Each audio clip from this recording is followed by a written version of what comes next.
성경 말씀 중에 제일 고약한 말씀 중에 하나입니다. 바울이 하고 있는 얘기는 당시에 그 고린도 교회가 갖고 있었던 이런 문제를 배경으로 그 정황으로 합니다. 그건 뭐냐 하면 정신은 선하고 육체는 악하다라는 이원론적 생각이 있어서 금욕주의도 판을 치고, 또는 반대로 내 몸이 하는 것은 내가 아니고 내 정신이 바른 이상 내 책임은 다 끝났다 하는 그런 혼란스러운 주장들이 있는 그리스 문명이 그 정신적 유산인 교회인 것입니다. 그래서 이 말을 하죠. 혼자 사는 게 더 낫다. 결혼을 해도 잘못한 것은 아니지만 혼자 살아라. 이것은 우리가 지금 시대에 결혼을 하느냐 마느냐의 문제하고 좀 다른 문제입니다. 갈라디아서 6장에 가시면 그 실마리가 좀 풀립니다. 갈라디아서 6장 1절 형제들아, 사람이 만일 무슨 범죄한 일이 드러나거든 신령한 너희는 온유한 심령으로 그러한 자를 바로잡고 너 자신을 살펴보아. 너도 시험을 받을까 두려워하라. 너희가 짐을 서러지라. 그리하여 그리스도의 법을 성취하라. 만일 누가 아무것도 되지 못하고 된 줄로 생각하면 스스로 속임이라. 각각 자기 일을 살피라. 그리하면 자랑할 것이 자기에게는 있어도 남에게는 있지 아니하리니 각각 자기의 짐을 질 것이라. 물론 갈라디아서 할 때 설명을 한 적이 있는 본문입니다. 중요한 건 이거죠. 짐을 나누어 줘야 된다는 사실이고 각각의 짐을 져야 된다는 사실입니다. 짐을 나누어지는 것은 짐을 반반씩 나눈다는 뜻이 아니고 내 짐만 지지 않고 누군가를 더 붙들어야 된다는 거죠. 그렇게 하지 않고서 남의 짐을 나누어지지 않고 비난하고 정죄하고 구별하면 되는 거 아니다. 이게 중요한 핵심입니다. 남의 짐을 질 줄 모르고 혼자 난 그러지 않았어로는 아직도 되지 못한 거다. 그러니 짐을 나누어져라. 그 짐을 나누어지는 각자의 짐을 져라. 자기의 짐과 상대의 짐까지 지는 자기 짐을 져라. 네 짐이다. 떠넘길 수 없다. 그러면 자랑할 것이 자기에게 있느니라. 그게 곧 예수 믿는 자의 명예고 실력이니라. 이렇게 된 구절입니다. 그러니 둘이 사는, 우리 소위 세상에서 얘기하는 잘 사는 문제, 화목한 문제, 평화를 유지하는 문제, 행복한 문제가 아니라 하나님께서 우리에게 맡겨준 것, 우리를 묶어준 책임들을 지는 나가 되는 것. 그래서 자꾸 하나, 둘이 묶여 둘이 해결하고 둘이 행복하면 되는 문제가 아닌 하나님의 일을 해야 되는 자로 이 세상을 살고 묶어준 자들에게 묶여 그 짐을 지는 자로 사는 자의 상징으로 혼자 살아라, 혼자 살아라가 이제 여기서는 그런 고린도 교회의 정신 유산 속에 있는 이원론과 부닥쳐서 표현되고 있습니다. 이 문제를 좀 더 이해하기 위해서 에베소서 5장으로 가시면 이런 문제에 대한 이해, 곧 예수를 믿는 자로 자기 인생을 사는, 홀로 사는 것 같은 것이 가지는 이해에 도움을 주는 말씀이 나옵니다. 18절 말씀입니다. 술 취하지 말라. 이는 방탕한 것이니 오직 성령으로 충만함을 받으라입니다. 성령 충만은 대부분의 성도들에게 시간과 조건적인 공간을 떠나서 하나님의 임재에 감동, 넘침을 느끼는 것으로 맨 처음 이해됩니다. 그러나 본문은 앞에 있는 15절의 문맥 속에 있습니다. 그런즉 너희가 어떻게 행할지를 자세히 주의하여 지혜 없는 자 같이 하지 말고 오직 지혜 있는 자 같이 하여 세월을 아끼라. 때가 악하니라. 그러므로 어리석은 자가 되지 말고 오직 주의 뜻이 무엇인가 이해하라. 술 취하지 말라. 성령 충만을 받으랍니다. 그 앞에 있는 문맥 속에서 이거는 생각하는 것, 분별하는 것, 책임지는 것들로 되어 있지 어떤 경험, 감동 이런 것들과는 거리가 먼 문맥 속에 있습니다. 그러니 우선 성령 충만이라는 이 표현, 성령의 임재, 성령의 임재의 넘침이라는 것들은 다 예수 믿는 자들에게 오신 성령의 임재가 충만하게 혹은 어떤 확신으로 드러나는 것을 일컫죠.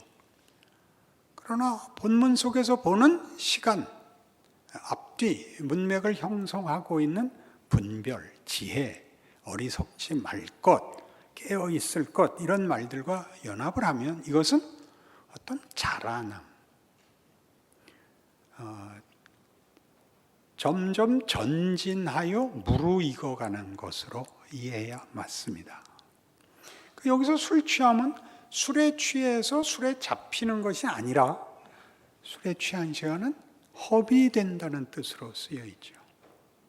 술에 취하면 자기의식, 잊혀져 있는 거죠. 술에 취해 있는 것은 자기 책임과 자기 의식이 묻혀버리죠. 여기서 말하는 방탕은 그겁니다. 허비하는 것, 낭비하는 것, 정신을 잃는 겁니다.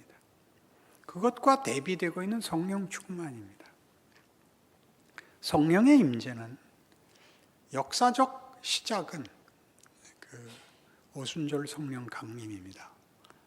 오순절 성령 강림의 성경적 의미는 예수 그리스도의 승천으로 말미암는 강림입니다.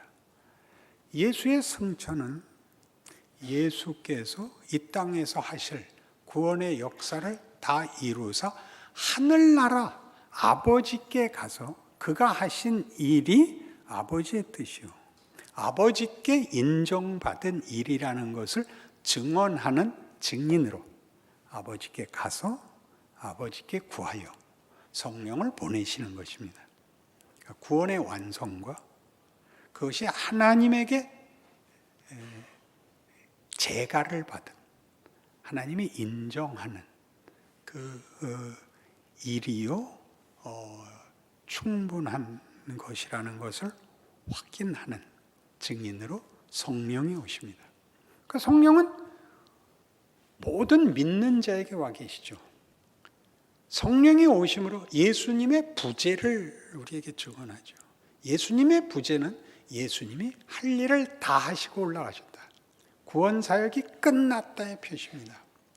부활 승천으로 끝났다. 그 승리를 뒤바꿀 수 없다가 성령의 임재의 가장 큰 증언입니다.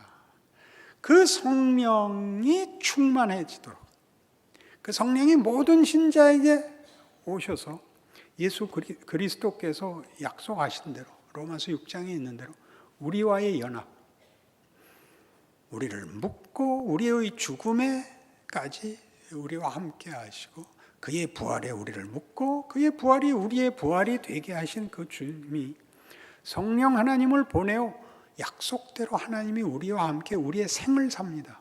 우리가 간 모든 자리, 정황, 결정에 동행을 하십니다. 그 성령께서 우리에게 자신을 묶어 놓으사 결국은 성령을 보내신 예수 그리스도 안에서 우리에게 주어진 승리가 그 운명이 그 결국이 우리의 생애 속에서 제대로 결과되는 일을 만드시기 위해 성령을 보내셨으므로 그는 다만 우리의 무슨 신분증이거나 보험증서가 아니라 우리와 씨름하시는 분이죠. 놓지 않는 분이죠. 그분이 승리하시도록 성령 충만을 받으라가 되는 것입니다. 못 알아들었죠? 각자가 우리의 생애 속에서는 다 묶입니다. 가장 중요하게 우리가 태어난 시대, 나라에 묶입니다. 그때의 시대의 정황이 있습니다. 우리는 남북 분단의 현실이 있고, 그리고 우리가 사는 나라와 사회 지금의 형편이 있습니다. 지금은 우리가 분노하고 원망하는 시대입니다. 분열돼 있고 고함 지르는 시대이죠. 좋고 나쁘고를 떠나서 하나님이 여기에 우리를 묶으셨습니다.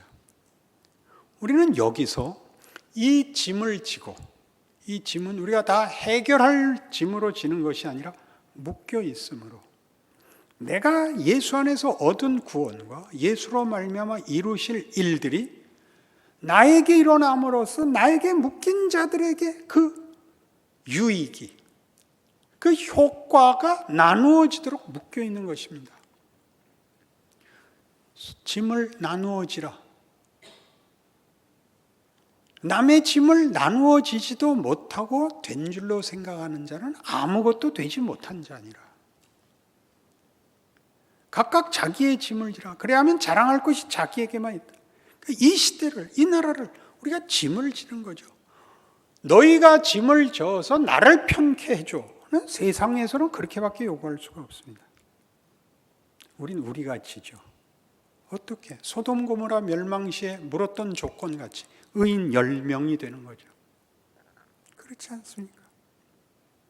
우리가 모두 지는 겁니다. 우리의 짐이 더 크다가 아니라 하나님이 이를 그리하시죠. 예수께서 오셨을 때도, 성령을 보내셨을 때도, 성령의 임재가 가지는 그 성령이 우리를 승리하실 것입니다.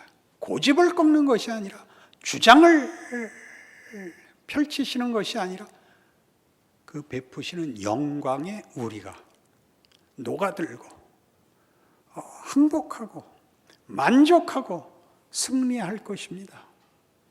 그것이 오늘 우리 고린도전서에 나오는 혼자 살아라라는 이야기입니다.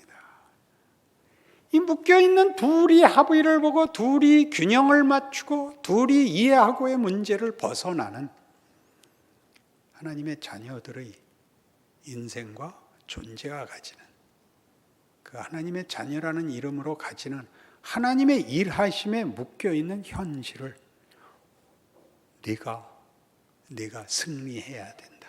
그 뜻입니다. 그러니 이 성령께서 우리 안에 하시는 일들이 우리에게 무엇을 요구하느냐 하면, 술 취하지 말라. 이는 방탕한 것이니 오직 성령으로 충만함을 받으라. 다음이 뭔가 보세요. 시와 찬송과 신령한 노래들로 서로 화답하며 너희의 마음으로 주께 노래하며 찬송하며 범사에 우리 주 예수 그리스도 이름으로 항상 아버지 하나님께 감사하며 그리스도를 경외함으로 피차 복종하랍니다. 고집 부리거나 하고 유아 독존으로 가지 않습니다. 묶여 있습니다. 그러나 상대방과의 균형과 화합과 행복과 평화, 정의, 이거보다 더 뛰어난 성령 충만을 받으라.